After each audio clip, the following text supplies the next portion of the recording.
Café com Política de hoje, nós vamos conversar ao vivo com o ex-presidente da República, Luiz Inácio Lula da Silva, do PT. Bom dia, é um prazer falar com o senhor aqui no Café com Política na Rádio Super. Bom dia, Thalita. O prazer é meu falar com você, falar com os ouvintes da Rádio Super e, sobretudo, falar com os ouvintes do programa Super. Estou à tua disposição, Thalita. Em meio à pandemia, qual é a avaliação do senhor? Qual é a avaliação que o senhor faz da gestão de crise do presidente Jair Bolsonaro? Olha, o problema é que o Bolsonaro é a própria crise, né? Um cidadão que tem a pachorra de publicar um Twitter, um fake news sobre o Ceasa de Belo Horizonte, sabe, vazio, tentando mostrar que estava vazio, ou seja, se levar em conta que aquele estava em manutenção, que o pessoal não estava trabalhando, e depois pede desculpa, ou seja, ele está acostumado a fazer isso o tempo inteiro.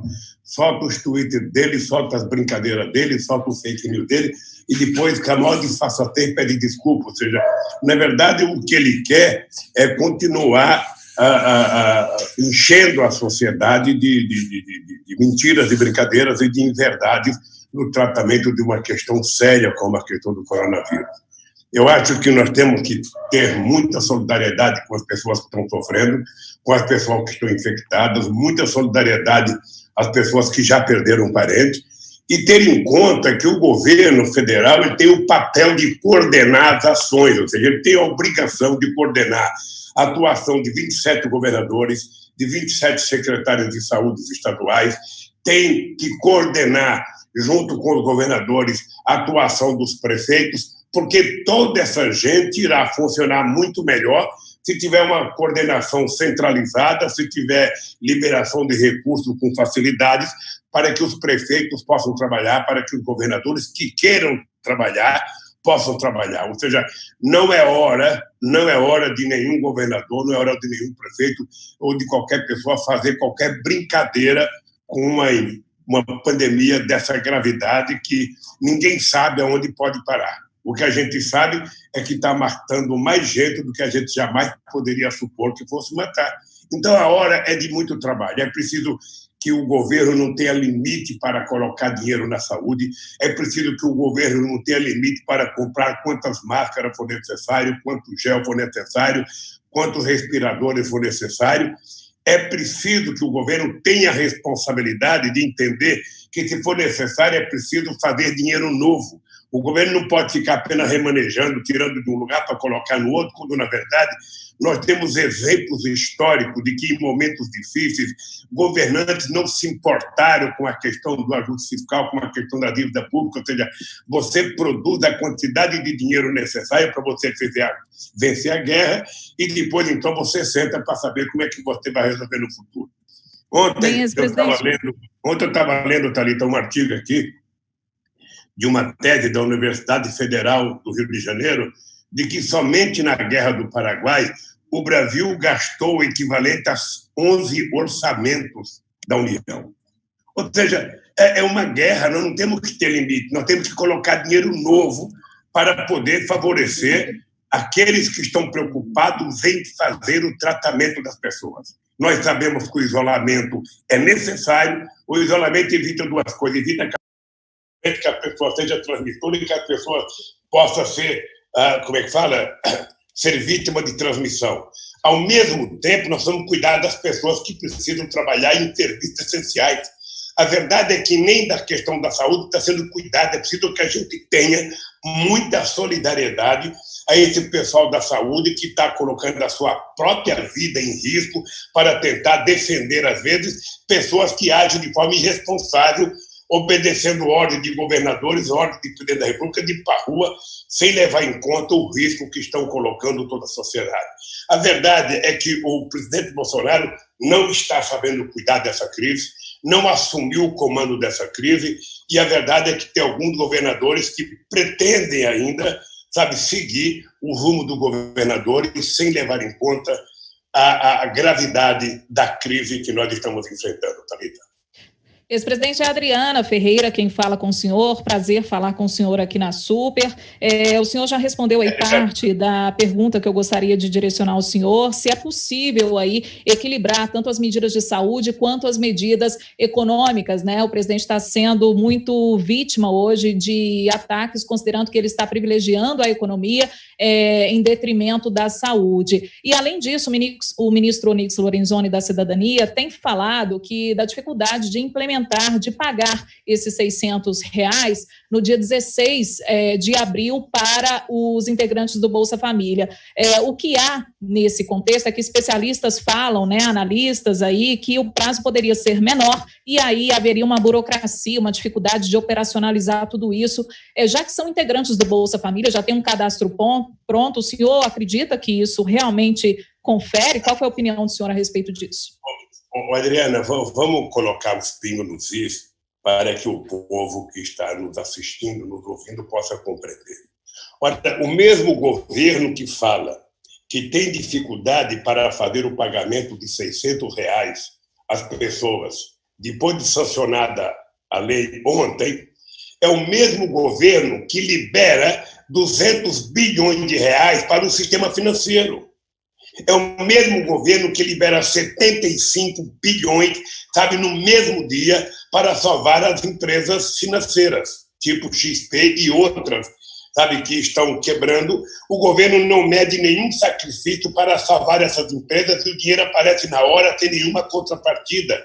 E para dar aos trabalhadores, ao churrasqueiro que o Bolsonaro ficou com pena lá de Ceilândia, ou seja, para dar R$600, eles acham que não tem condições. Olha, é só pegar o cadastro único. Tem vários cadastros no Brasil, mas tem o cadastro do Bolsa Família, que é a coisa mais perfeita que foi feita sobre cadastro, sabe? E a gente começar a fazer o pagamento porque é urgente.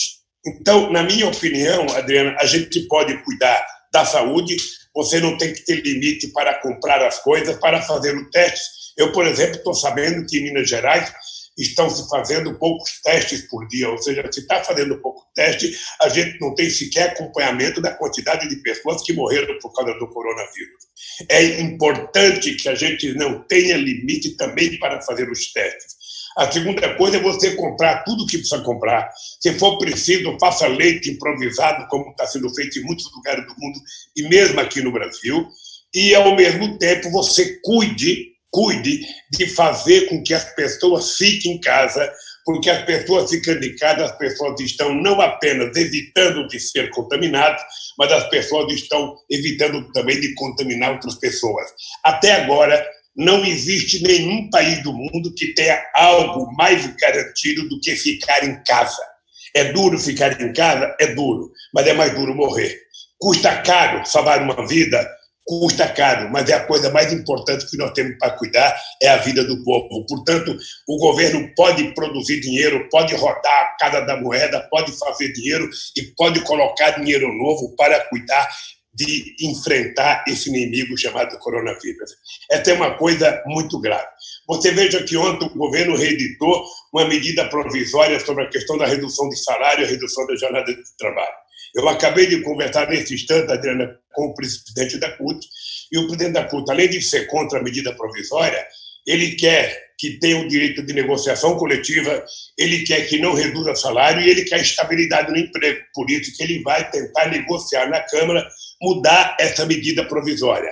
E, ao mesmo tempo, o governo fica imaginando medidas para salvar, para dar ao Banco Central facilidade para salvar o sistema financeiro mais uma vez. Ora, é tudo para a Avenida Faria Lima aqui em São Paulo e nada para a periferia de Belo Horizonte, para a periferia de São Paulo e do país afora.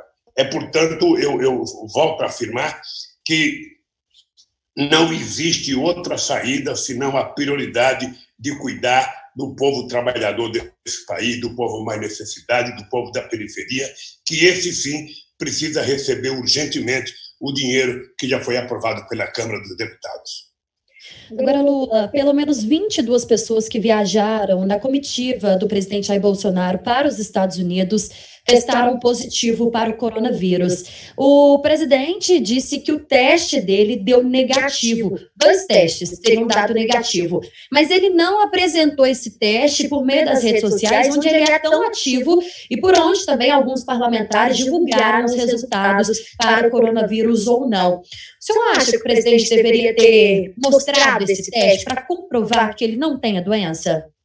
Olha, eu acho que é pelo menos esquisito o comportamento do presidente, Thalita, porque, veja, de todas as pessoas que viajaram com ele, ou seja, de 24, 23 pegaram o coronavírus. Ou seja, a delegação inteira pegou o coronavírus.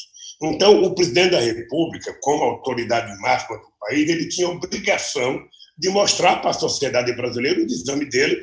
E se tiver, vai se tratar. Se não tiver, tudo bem. Se não tiver, fica em casa para evitar de pegar ou para evitar de contaminar outras pessoas. Era isso que a gente esperava de um presidente da República. Seriedade e serenidade. Agora, me parece que ele não tem compromisso com isso. Me parece que tudo que o presidente Bolsonaro não tem é compromisso com a verdade. Ele está sempre brincando, está sempre fazendo fake news. Quando ele não faz, os filhos fazem, depois ele pede desculpa. Veja uma coisa grave que aconteceu de ontem para hoje, Thalita. Eu estou lendo na imprensa hoje que os chineses estão vendendo todos os equipamentos, sobretudo respiradores, para os Estados Unidos. Ou seja, que a China suspendeu todos os pedidos de outros países, inclusive do Brasil, para atender os Estados Unidos. Eu vi agora no jornal que parece que tem 7 ou 8 aviões de carga dos americanos lá na China para pegar esse material. Ora, isso demonstra a falta de respeito que o Brasil perdeu com a China. Não é possível que o Brasil tenha encomendado e a China, alguém da China, um empresário qualquer, tenha vendido para os Estados Unidos e não tenha vendido para o Brasil. Isso significa que o Brasil não está sendo levado a sério. É preciso que o Brasil fale com a China e o Brasil, mantenha o direito de receber aquilo que comprou. Porque senão nós vamos ficar mais desmoralizados ainda, nós vamos ficar mais preocupados ainda e as pessoas vão ficar com mais incerteza. Porque nós somos uma sociedade hoje, no mundo inteiro, com muita incerteza, porque ninguém sabe o que vai acontecer. Ninguém sabe. A gente só sabe de notícia que aumentou a morte na Espanha, aumentou a morte na Itália, aumentou a morte nos Estados Unidos, talvez voltou um pouco na China, de que está aumentando a morte em São Paulo. Ou seja, em Minas Gerais, os dados que nós temos são frágeis. São frágeis porque não tem, teste, são frágeis porque tem um monte de gente que não foi ainda ou seja, anunciado se foi coronavírus ou não que levou as pessoas à morte, ou seja, até essa debilidade na comunicação de quem é vítima ou não, aonde estão essas pessoas, a gente não tem, porque me parece que alguns governantes não tiveram a preocupação. Nesse aspecto, eu quero dizer que quero dar os parabéns ao Calil, porque me parece que o prefeito está tomando as atitudes corretas, enfrentando a situação de frente, e dizendo para as pessoas que querem evitar a doença, fique em casa. Fique em casa, que é a melhor possibilidade de você evitar de pegar o coronavírus. Depois a gente vai resolver como é que a gente vai sobreviver. Mas o grande problema é ficar em casa agora. O Bolsonaro critica muito a imprensa, ele acusa jornalistas e veículos de o perseguirem a todo momento. O senhor também criticava a imprensa. Qual a sua opinião hoje? Olha, você sabe que eu sou muito crítico à imprensa na questão da política, mas eu já disse, a segunda vez que eu vou dizer, com você a terceira, é que a imprensa tem feito um papel extraordinário na cobertura da crise do coronavírus. Ou seja, eu tenho assistido pela internet, tenho visto na TV aberta, tenho visto na TV a cabo, ou seja, a imprensa está tendo um papel extraordinário de informar a sociedade. O que eu acho grave, Thalita, é que deveria o governo federal, que o governo federal tivesse montado uma coordenação com os 27 governadores, com os 20 secretários de saúde, com os quase 6 mil prefeitos do Brasil e quase 850 municípios de Minas Gerais. Se o governo tivesse uma coordenação centralizada, O governo poderia passar de hora em hora, de meia em meia hora, sabe, uma propaganda orientando as pessoas do que fazer, como se comportar, onde ir atrás das coisas, onde encontrar as coisas, ou seja, porque é esse o papel do governo. Lamentavelmente, como o governo não tem coordenação, todo dia anuncia uma coisa, todo dia anunciou uma medida provisória, quando deveria ter sentado e ter feito um pacote para enfrentar o coronavírus, um pacote para comprar remédio, um pacote para cuidar dos médicos, um pacote para comprar respirador e um pacote para manter as pessoas em casa. Não precisa todo dia uma medida provisória, todo dia uma discussão que passa 10 dias para ser aprovado na Câmara, mais 5 ou 6 para ser aprovado no Senado, mais 3 ou 4 dias para ser sancionado, depois mais 4 ou 5 dias para ser regulamentado. Ou seja, como é que o povo que está em casa à espera do dinheiro para comprar o que comer vai ter paciência? Como é que esse povo vai sobreviver? Além do que, Thalita, é importante que a gente tenha um compromisso de orientar corretamente as pessoas que trabalham em atividades essenciais. Eu poderia pegar desde o companheiro que trabalha catando lixo na rua, varrendo a rua. Esse cidadão ele tem que ter proteção e cabe ao município, ao Estado, garantir esse cidadão que ele tenha todos os equipamentos de proteção para exercer a sua função. O cidadão que trabalha no supermercado vendendo, o cidadão que trabalha em qualquer atividade recebendo público, essa pessoa tem que ter os equipamentos oferecidos pelo poder público para essas pessoas poderem trabalhar, exercer a sua função sem se contaminar e sem contaminar os outros. Ou seja, o que está faltando, na verdade, é um maestro nessa orquestra.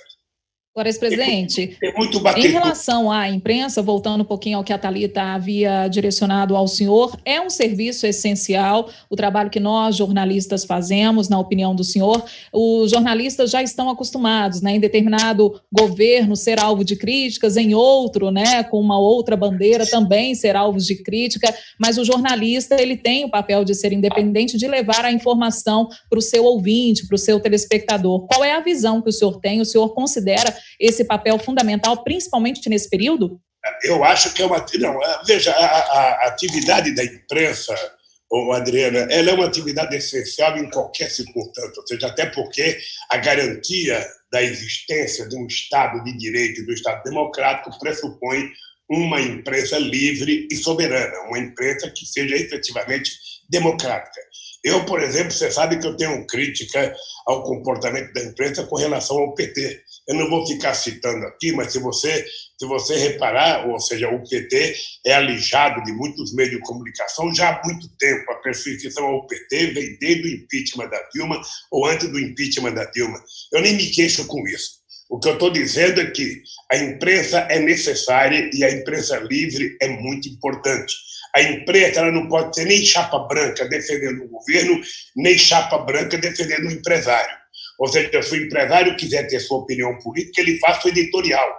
Mas no noticiário diário, a imprensa tem que ser livre, tem que ser soberana e tem que ser verdadeira. É esse o papel que eu entendo, sabe, da imprensa. Ainda ontem eu dizia numa entrevista, Adriana, que talvez eu seja o político vivo, sabe, que mais dou entrevista, porque desde o dia 24 de abril de 1975, que eu dei minha primeira entrevista, ou seja, eu não parei de dar entrevista até hoje, não parei de lidar com a imprensa, não parei de lidar com todo tipo de jornalista, ou seja, e a minha convivência sempre foi extraordinária e sempre foi de defender a liberdade de imprensa.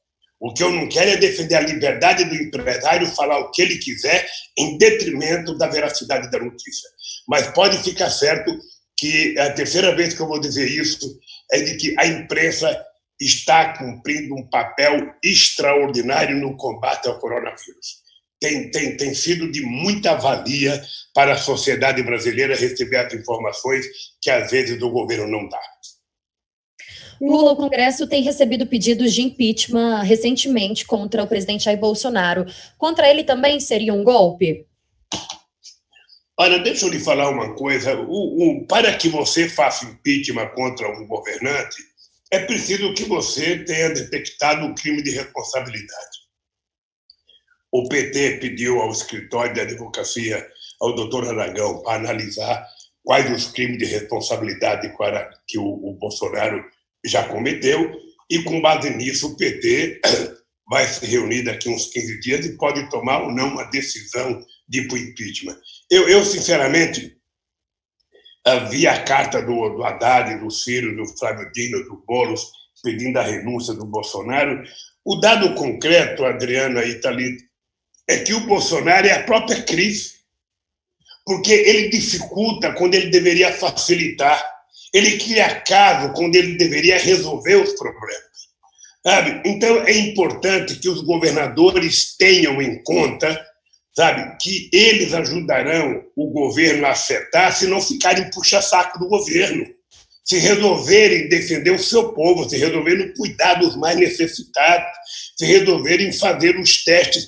Ou seja, é obrigação do governador brigar pelo povo do seu estado, do prefeito brigar pelo povo da sua cidade, e não ficar, sabe, copiando os discursos errados do presidente da República.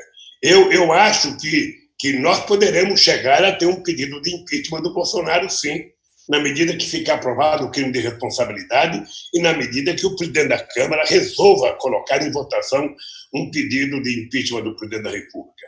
Agora, no fundo, o que eu espero, Adriana e Thalita, é que esse cidadão assuma o papel de presidente da República de 210 milhões de brasileiros, que esse cidadão pare de brincar com fake news, que ele pare de me fazer piada, que ele pare de colocar fotografia e vídeos de bobagem como essa do SEADA que ele põe em Belo Horizonte, e que ele comece a pedir desculpas ao povo pelos erros que ele cometeu e comece a acertar daqui para frente. Ele tem que montar comitês de especialistas para cuidar de cada coisa, para administrar cada coisa, para executar cada coisa. O que não pode, ele aprovar um dinheiro e depois ele não tem como entregar. Se ele não tem como entregar, nós sabemos como entregar, porque já fizemos isso. O Bolsa Família era 14 milhões e meio de pessoas que recebia cartão e recebia tranquilamente através da Caixa Econômica Federal, sem nenhuma intromissão de nenhum político. É plenamente possível, você tem cadastro, o cadastro único, que você pode atender as pessoas. O que é importante é liberar logo esse dinheiro, parar de brincar com o pobre, parar de favorecer o rico, porque me parece que o Guedes tem a cabeça só voltada para resolver o problema do sistema financeiro. Eu tenho que resolver o problema de liquidez do banco, eu tenho que resolver o problema de liquidez das financeiras, e o povo pobre espere. Porque para eles o povo pobre não é gente, é um número. Presidente, o senhor citou aí a questão do manifesto, né, assinado pelo Boulos, também pelo Fernando Haddad e também pelo Ciro Gomes. Aí eu pergunto para o senhor como que está a relação do senhor com o ex-ministro Ciro Gomes.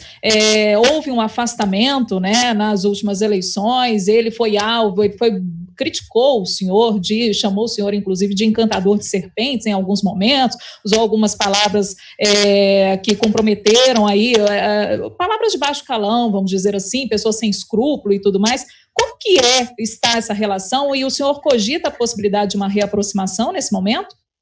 Olha, eu faz muito tempo que eu não tenho relação com o Ciro Gomes. Eu já disse mais que uma vez, eu não tenho nada contra o Ciro Gomes. Se for necessário conversar com o Ciro, eu converso com o Ciro. O Ciro, todo mundo sabe, ele muitas vezes é destemperado, não é a primeira vez, ele já fez isso em todas as vezes que ele foi candidato, e dessa vez ele resolveu ocupar o PT, ou seja, o PT tinha um candidato em primeiro lugar na pesquisa, o PT tinha um candidato que poderia até ganhar as eleições no primeiro turno, e ele resolveu achar que o PT não deveria conversar com outros partidos porque deveria apoiar ele.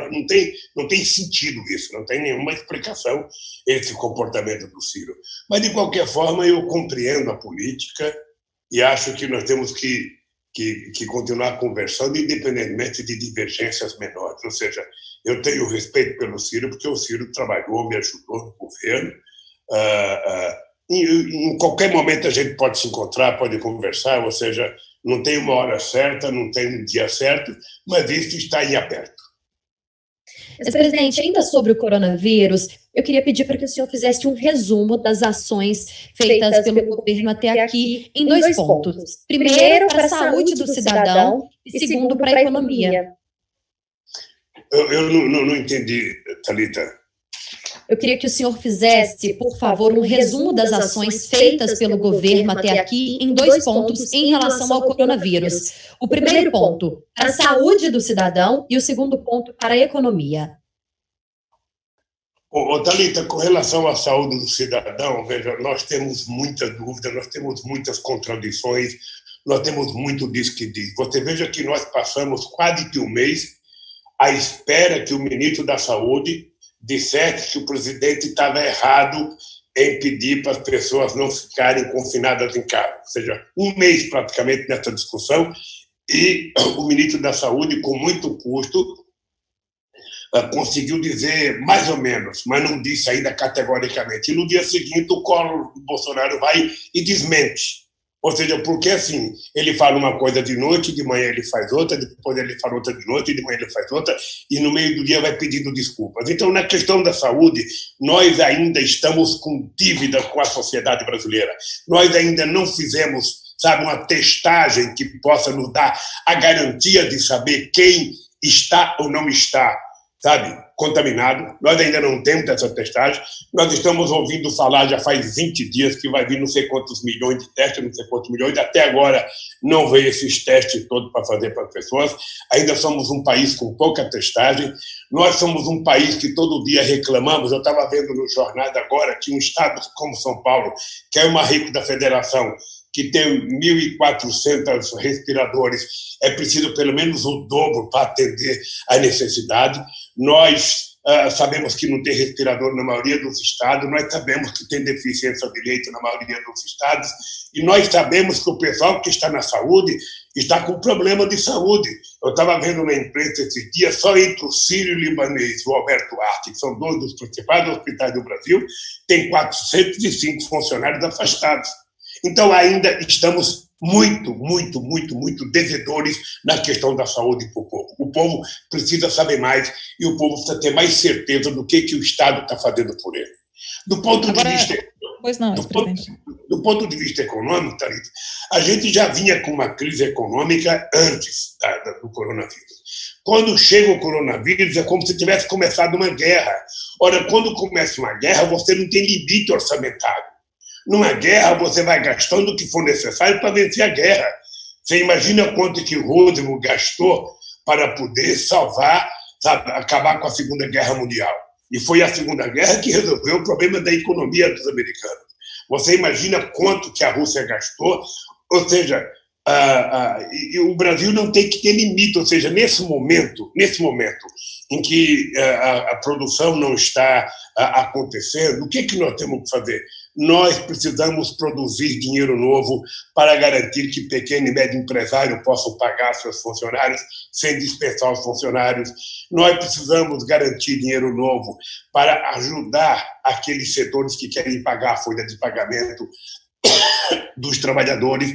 E nós precisamos fazer investimento em outras áreas do Brasil. Poderia estar investindo em infraestrutura.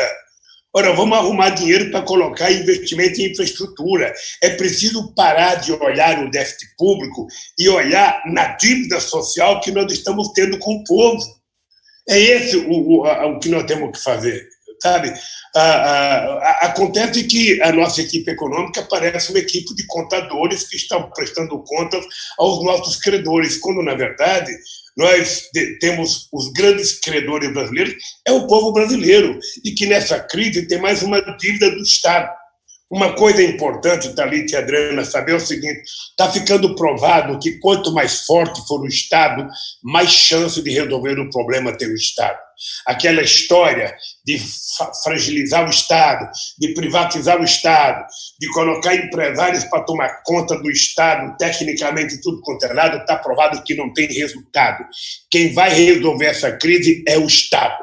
Quem vai cuidar dos problemas do povo é o Estado. O que é preciso é um Estado forte para tomar decisão e um Estado democrático para executar. Ou seja, um Estado que seja indutor das boas políticas públicas, que seja indutor, sabe, das finanças e indutor de produzir dinheiro para garantir que o povo receba aquilo que o Estado já aprovou, que vai pagar. Sabe, não tem nenhuma novidade, já foi aprovado na Câmara, já foi aprovado no Senado, agora é fazer o dinheiro chegar nas mãos das pessoas. E aí é fazer chegar. Sim, em relação, nesse momento de pandemia também, uma discussão que eu gostaria de abordar com o senhor agora também é a questão das eleições gerais, né, um assunto que voltou à tona nesse momento, diante da possibilidade de adiamento dessas eleições que seriam realizadas em 2020, um pleito só seria realizado, portanto, em 2022. É o que tem se discutido, apesar do Tribunal Superior Eleitoral ainda manter as eleições, cravar que manterá as eleições ainda esse ano. O que o senhor pensa a respeito das eleições gerais? O senhor que chegou a discutir isso com a ex-presidente Dilma Rousseff em 2016, né? Essa discussão já havia começado a ser feita nesse período também em que se aproximava o afastamento da ex-presidente Dilma Rousseff. O que o senhor pensa a respeito desse assunto? Thalita, a questão eleitoral de 2020 não é uma questão de princípio. Ora, se nós chegarmos no momento importante de decidir, percebemos que a crise está avançada, que a crise está se agravando, ou seja, não há por que você manter eleições. Você pode suspender as eleições, não será a primeira vez, nem será a última vez. Não é uma questão de princípio. Eu acho que ainda não é momento de discutir isso. Sinceramente, eu acho que não é momento. O momento agora é dedicar toda a nossa inteligência, toda a nossa energia para a gente tentar minimizar os efeitos do coronavírus no povo brasileiro. O Brasil tem muita gente necessitada, tem muita gente pobre que vai ter vitimada, tem muita gente vivendo em espaço muito pequeno, e o Estado precisa garantir e saber como é que a gente vai ajudar essa pessoa. Eu nem estou culpando o governo, eu estou achando que o governo precisa ter capacidade de coordenação. Capacidade de coordenação. O governo já deveria ter juntado os 27 governadores de Estado, os 27, decidido que política vai fazer junto com os governadores, dependendo de quanto recurso precisar cada estado, e o governo fazer, pura e simplesmente, o dever de casa, liberar os recursos para os governadores vão fazer reunião com os seus prefeitos, vão liberar recursos para os seus prefeitos, e aí, governo federal, governo estadual, governo municipal, mais as entidades da sociedade civil, mais os especialistas, nós vamos cuidar do povo brasileiro como um todo.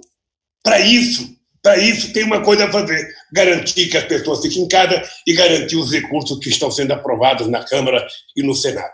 Se a gente fizer isso, será 80% do caminho andado. E aí vamos cuidar das nossas pessoas, vamos salvar vidas. Nós estamos conversando com o ex-presidente Luiz Inácio Lula da Silva. Lula, como que o PT vai trabalhar a candidatura nos municípios, em especial aqueles mais fortes? E eu aproveito o momento para te fazer também uma outra pergunta. Pela condenação, o senhor está inelegível, mas desde que o senhor foi solto, o senhor tem percorrido o Brasil e a gente tem visto esse movimento. Um possível adiamento das eleições seria bom para o PT recuperar a força do partido, que já teve em outros anos, em outras eleições, e para que você tentasse também reverter essa decisão judicial? Thalita, você poderia responder, porque tem um som aqui da caixa de som aqui que está... Repete a pergunta para mim. Por favor. Vou te fazer duas perguntas. A primeira delas é como que o PT vai decidir pelas eleições municipais, vai trabalhar as candidaturas nos municípios, em especial aqueles mais populosos. E a segunda é em relação à situação atual do senhor. Pela condenação, o senhor está inelegível. Mas desde que o senhor foi solto, o senhor tem percorrido o Brasil, uma tentativa de retomar a força do seu nome, também a força do nome do PT. Um possível adiamento dessas eleições, das eleições deste ano para 2022, eleições unificadas, seria bom para o PT e para que o senhor também tentasse reverter essa decisão judicial? Thalita, primeiro é o seguinte, eu acho que hoje o PT está preparado para disputar as eleições de Minas Gerais, eu vou te dizer, no 80% dos principais municípios de Minas Gerais. O que é importante é que o PT concentre a sua energia nesse instante para tentar, tanto na Assembleia Legislativa como na Câmara dos Vereadores, votar em coisas que digam respeito a coronavírus, ou seja, na Câmara Municipal aprovar coisas que possam facilitar, sabe, o combate ao coronavírus. Na Assembleia Legislativa, eu sei que a Assembleia aprovou ontem, eu sei que os deputados, inclusive, colocaram o dinheiro de emenda parlamentar. É preciso que a gente faça todo o nosso esforço para combater o coronavírus. A questão da eleição, quando chegar o momento certo, a gente decide. Se for para não ter eleição, que não tem eleição, eleição, o Brasil não vai acabar por causa disso, não. O Brasil não vai acabar, ou seja, a gente pode fazer a eleição para frente. Agora, com relação ao meu caso, eu sinceramente, Thalita, não estou preocupado com o meu caso. Obviamente que eu quero recuperar os meus direitos políticos, eu quero recuperar o direito de ser cidadão, de votar e ser votado. Isso não implica que eu possa ser candidato ou não, já vou estar com 77 anos quando chegar às eleições de 2022.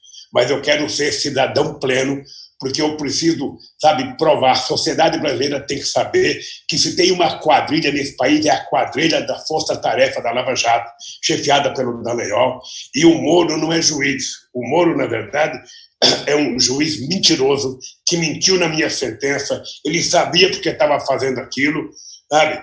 E está agora mostrando o comportamento dele como um ministro ineficaz, como um ministro, eu diria, muito, muito frágil, ou seja, sem nenhuma personalidade. Então, eu faço questão, de recuperar meus direitos políticos para poder não só garantir a minha inocência, mas para garantir que os culpados foram aqueles que me condenaram.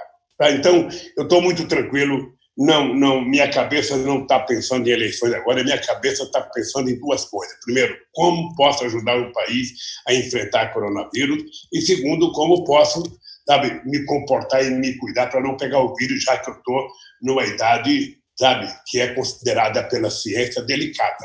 Eu estou com 74 anos, eu voltei da Alemanha, vai fazer, hoje completa 21 dias que eu voltei da Alemanha, não saí de casa desde que eu voltei da Alemanha, e graças a Deus, nem eu e nenhuma das pessoas que viajaram comigo tiveram qualquer problema, de coronavírus. Graças a Deus. Hora do bate-pronto. No Café com Política. Hora do bate-pronto. São perguntas.